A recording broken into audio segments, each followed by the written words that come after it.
नमस्कार, सत्यमेव जयते चैनल में आपका स्वागत है और मैं हूं भारत की राजधानी नई दिल्ली से डॉक्टर हरीश चंद्र लखेड़ा। इन दिनों आप भी देख रहे होंगे कि सोशल मीडिया में नवबौद्ध हिंदू देवी देवताओं को लगातार गाली दे रहे हैं, उनका अपमान कर रहे हैं।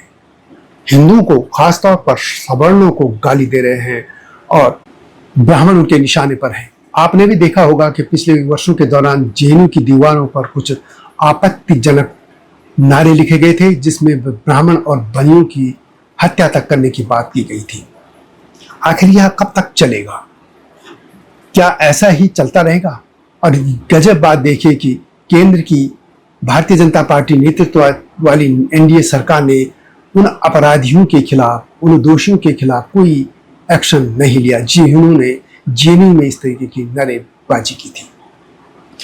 यदि नवबौद्ध हिंदू देवी देवताओं को गाली दे, सवर्णों को गाली दे, तो कानून के हिसाब से क्या करना चाहिए? मैंने गोर्ख से पूछा कि किन किन धाराओं में उनके खिलाफ मुकदमा दर्ज कराया जा सकता है। गोर्ख ने जो जवाब दिया वह मैं आपके सामने रखूंगा, लेकिन जब तक मैं आगे बढ़ूं आपसे अनुरोध है कि मेरे इस चैनल को यानी STV यानी सत्यमेव जयते चैनल को सब्सक्राइब अवश्य कर दीजिएगा, जिन्होंने अब तक ऐसा नहीं किया है या जो चैनल पर नए हैं। और मेरे हिमालय लोग यूट्यूब चैनल को भी देखिएगा, ये आपसे विनम्र अनुरोध है। तो बात करते मेरे सवाल की। मैंने सवाल पूछा था गोर्ख से कि यदि नवबौद्ध हिंदू देवी देवताओं को गाली दे, सवर्णों को गाली दे, तो कानून के हिसाब से क्या करना चाहिए, किन किन धाराओं में उनके खिलाफ मुकदमा दर्ज कराया जा सकता है। तो गोर्ख ने उत्तर दिया, यदि नवबौद्ध या कोई भी व्यक्ति हिंदू देवी देवताओं या सवर्ण समुदाय को गाली देता है तो भारतीय कानून के तहत या धार्मिक भावनाओं को ठेस पहुंचाने, सामाजिक सौहार्द बिगाड़ने या समुदायों के बीच शत्रुता को बढ़ावा देने के रूप में माना जा सकता है। ऐसी गतिविधियों के खिलाफ कार्रवाई के लिए कई कानूनी प्रावधान मौजूद हैं। नीचे उन धाराओं और संभावित कानूनी कार्रवाइयों का विवरण दिया गया है जिनके तहत मुकदमा दर्ज किया जा सकता है। भारतीय न्याय संहिता 2023 ने भारतीय दंड संहिता IPC 1860 को प्रतिस्थापित किया है और यह 1 जुलाई 2024 से लागू है। यदि नवबौद्ध या कोई व्यक्ति हिंदू देवी देवताओं या सवर्ण समुदाय को गाली देता है तो यह भारतीय न्याय संहिता यानी BNS के तहत निम्नलिखित धाराओं के अंतर्गत मुकदमा दर्ज किया जा सकता है। ये धाराएं धार्मिक भावनाओं को ठेस पहुंचाने, सामाजिक सौहार्द बिगाड़ने या समुदायों के बीच शत्रुता को बढ़ावा देने के लिए लागू होती हैं। साथ ही यदि अपमान ऑनलाइन होता है तो सूचना प्रौद्योगिकी यानी IT अधिनियम 2000 की धाराएं भी लागू हो सकती हैं। पहला, भारतीय न्याय संहिता BNS के तहत प्रासंगिक धाराएं। भारतीय न्याय संहिता में IPC की कई धाराओं को एक नए नंबरों और कुछ संशोधनों के साथ शामिल किया गया है। हिंदू देवी देवताओं या सवर्णों को गाली देने के संदर्भ में कई धाराएं प्रासंगिक हैं। इसमें धारा 295 जो कि पहले IPC धारा 295A के समकक्ष है। यह धारा जानबूझकर और दुर्भावनापूर्ण ढंग से किसी धर्म या धार्मिक विश्वासों का अपमान करने या धार्मिक भावनाओं को ठेस पहुंचाने के कृत्यों को दंडित करती है। यदि कोई नवबौद्ध हिंदू देवी देवताओं जैसे भगवान राम, श्री कृष्ण, दुर्गा माता आदि सभी देवताओं को, किसी भी देवी देवताओं को गाली देता है तो वह इस धारा के तहत अपराध माना जाएगा। इसी तरह इसमें दंड जो है वो 3 साल की कारावास या जुर्माना या दोनों हो सकते हैं। उदाहरण के तौर पर सोशल मीडिया पर हिंदू देवी देवताओं के खिलाफ अपमानजनक टिप्पणियां जैसे अपमानजनक पोस्ट या सार्वजनिक भाषण इस धारा के तहत कार्रवाई को आकर्षित कर सकते हैं, यानी इनके तहत कार्रवाई हो सकती है। यह धारा IPC 295 से प्रेरित है, लेकिन BNS में इसे सरल और आधुनिक भाषा में प्रस्तुत किया गया है। धारा 351(2) और 351(3) IPC की धारा 153A और 153B के ये समकक्ष है। इसमें यह है कि धारा 351(2) धर्म, जाति और समुदाय के आधार पर समूह के बीच शत्रुता, घृणा या वैमनस्य को बढ़ावा देने वाले कृत्यों को दंडित करते हैं। हिंदू देवी देवताओं या सवर्णों को गाली देना जो सामुदायिक तनाव को बढ़ाए इस धारा के तहत अपराध है। धारा 351(3) राष्ट्रीय एकता के खिलाफ कृत्यों जैसे धार्मिक या सामुदायिक आधार पर वैमनस्य फैलाने को दंडित करती है। इस धारा यानी 351(2) के तहत अधिकतम 3 वर्ष की कारावास या जुर्माना दोनों हो सकता है। यदि अपराध पूजा स्थल पर किया गया है तो कारावास 5 वर्ष तक की का कारावास या जुर्माना हो सकता है। धारा 351(3) इसमें अधिकतम 3 वर्ष की कारावास है या जुर्माना या दोनों है। उदाहरण के तौर पर यदि सवर्ण समुदाय या हिंदू धर्म के खिलाफ गाली तनाव सामाजिक जो है होता है बढ़ाती है तो यह धारा लागू हो सकती है। इसी तरह धारा 394 यह आईपीसी की धारा 398 के समकक्ष है। विवरण यह है कि यह धारा जानबूझकर किसी व्यक्ति की धार्मिक भावना को ठेस पहुंचाने के लिए बोले गए शब्दों या कृत्यों को दंडित करती है। कृत्य यानी कार्य को। इसमें दंड अधिकतम 1 वर्ष की कारावास, जुर्माना या दोनों हो सकता है। इसमें उदाहरण के तौर पर ये कह सकते हैं कि किसी धार्मिक आयोजन में हिंदू देवी देवताओं के खिलाफ अपमानजनक टिप्पणी इस धारा के तहत कार्रवाई को आकर्षित करती है। इसके बाद है धारा 352, ये आईपीसी धारा 505 के समकक्ष है। इसमें यह है कि यह धारा ऐसी टिप्पणी या बयानों को दंडित करती है जो सार्वजनिक शरारत, भय या सामुदायिक तनाव को बढ़ावा देते हैं। हिंदू देवी देवताओं या सवर्णों के खिलाफ गाली जो सामाजिक अशांति पैदा करे इस धारा के तहत अपराध है। इसमें दंड 3 साल की सजा, जुर्माना या दोनों हो सकता है। यदि यह राष्ट्रीय एकता को प्रभावित करती है तो सजा 7 वर्ष तक हो सकती है। उदाहरण के तौर पर सोशल मीडिया पर ऐसी टिप्पणियां जो धार्मिक या सामुदायिक तनाव को भड़काए। इसी तरह धारा 340 और 341 जो कि आईपीसी की धारा 399 और 500 के समकक्ष है, यह मानहानि से जुड़ा है। यदि सवर्ण समुदाय के खिलाफ गाली या अपमानजनक टिप्पणी किसी व्यक्ति या समूह की प्रतिष्ठा को ठेस पहुंचाती है तो यह मान हानि का मामला हो सकता है। दंड अधिकतम 2 वर्ष की कारावास, जुर्माना या दोनों हो सकते हैं। उदाहरण के तौर पर किसी सवर्ण व्यक्ति या समूह को लक्षित कर अपमानजनक टिप्पणी जैसे सवर्ण उत्पीड़क है जो उनकी प्रतिष्ठा को ठेस पहुंचाए। इसके बाद आता है कि सूचना प्रौद्योगिकी यानी आईटी अधिनियम 2000 के तहत भी इस तरीके के मामले लिए जा सकते हैं।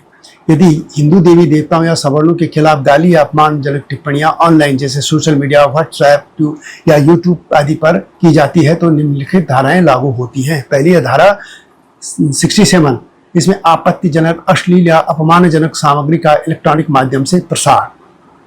इसमें दंड पहली बार अपराध के लिए 3 वर्ष की कारावास और 5 लाख रुपए तक का जुर्माना, दूसरी बार के लिए 5 वर्ष तक के कारावास और 10 लाख तक जुर्माना।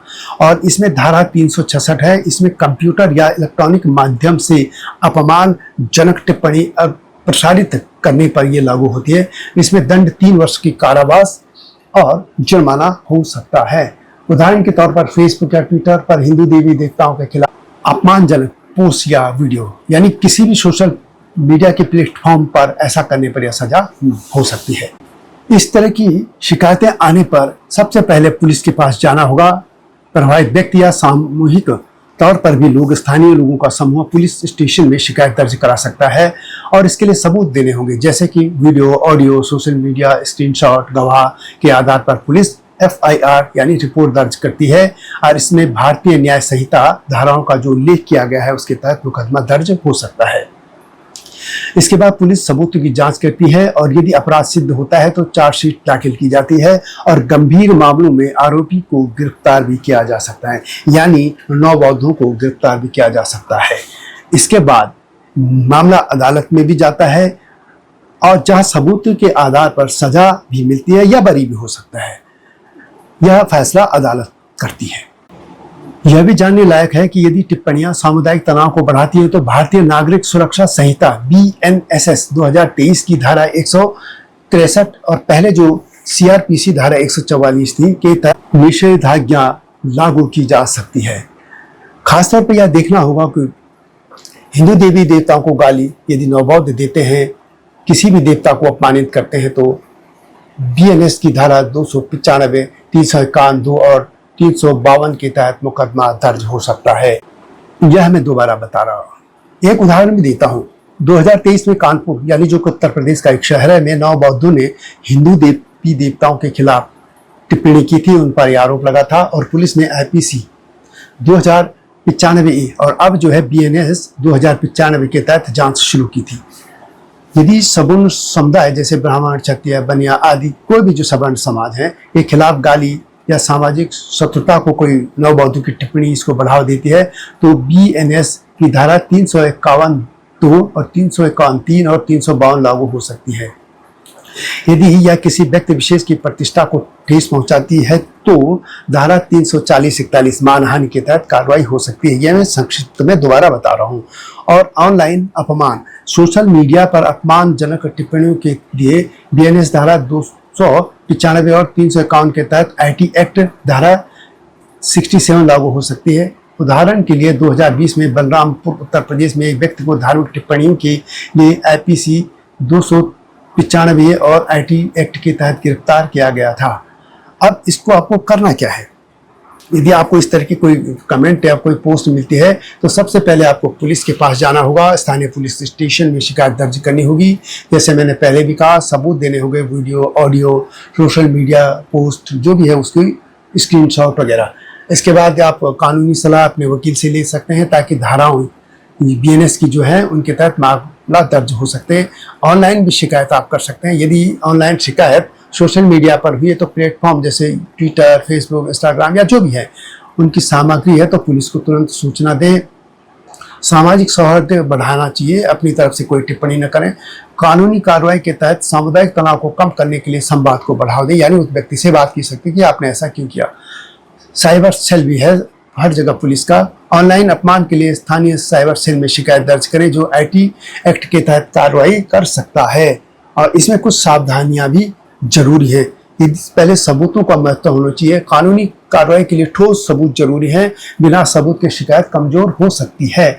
इसी तरह सामाजिक संदर्भ में देखें तो नववधू की टिप्पणियां अक्सर जाति उत्पीड़न के ऐतिहासिक संबंध से प्रेरित हो सकती हैं, यह भी देखना होगा।